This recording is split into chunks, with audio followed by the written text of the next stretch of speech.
sampaikan. Kalau tidak kelewat takut bahaya. Yang pertama adalah, saya mulai dari mana? Dari kaum istri atau kaum bapaknya? Wahai kaum bapak, jangan main-main urusan pernikahan. Ada tanggung jawab di hadapan Allah. Jangan hanya cari senang saja lalu berbuat zalim kepada orang. Satu istri itu merupakan kewajiban di hadapan Allah. Berat. Bukan urusan nafkah saja, tapi urusan pendidikan dan seterusnya. Satu istri saja. Bagaimana dua? Bagaimana tiga? Jangan sok membawa ayat fankihu ma taba lakum minas nisa'i mathna wa thulutha ruba. Mathna bisa untuk orang, tapi orang lain belum tentu bisa buat Anda. Kemudian yang kedua adalah bagi adik-adik putri, pernikahan itu juga jangan main-main. Di dalam pernikahan harus ada keseriusan. Kalau tiba-tiba, nah, pertama adalah kalau menikah harus jelas. Kalau ada seorang laki-laki berbicara tentang kejelekan tentang istrinya, dari sini sudah jelek dia. Nanti gilirannya kalau engkau menjadi istrinya dia, kejelekanmu juga akan dibongkar ke orang lain. Itu adalah rayuan gombal orang rendah.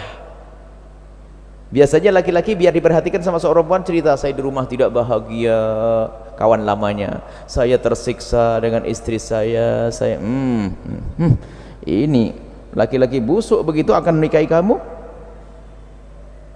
Hati-hati.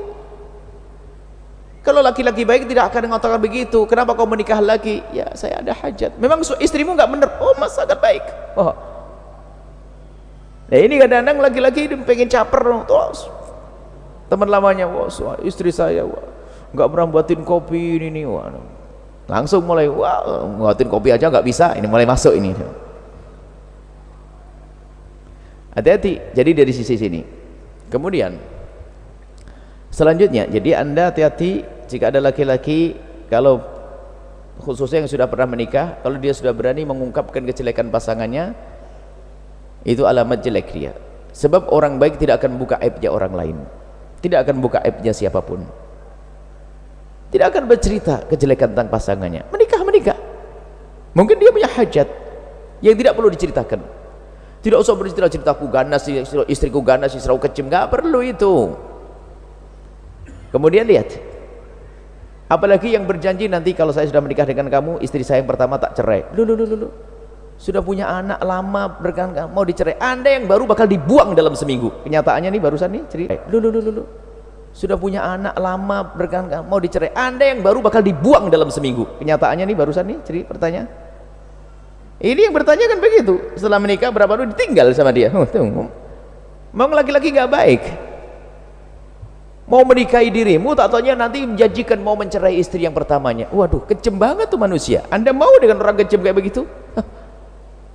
Tanda tidak baik orang seperti itu. Hati-hati adik anak gadisku. Semuanya harus waspada. Kemudian lihat, di dalam pernikahan sebisa mungkin yang resmi, yang jelas, ada hak tanggung jawab nanti. Bikin surat.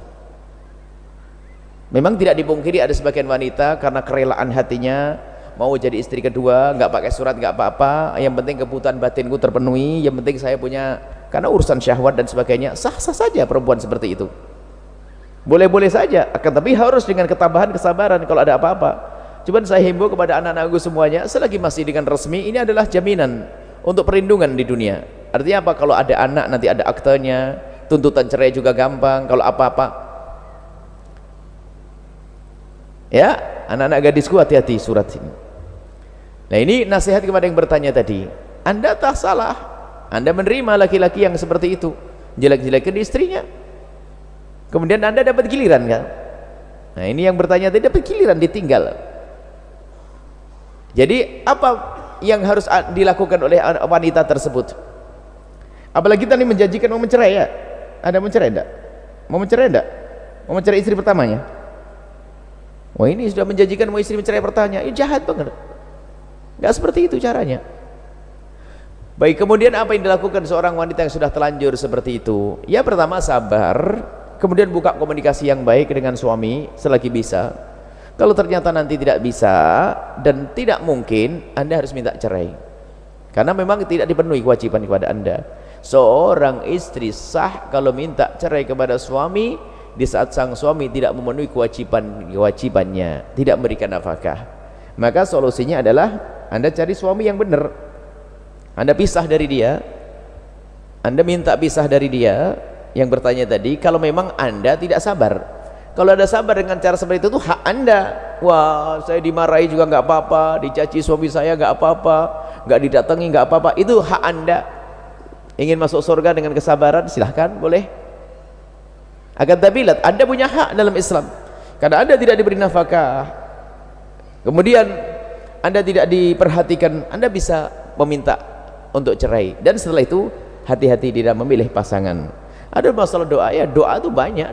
Doa apa? Doa kebaikan di dunia, Rabbana atina fid dunya hasanah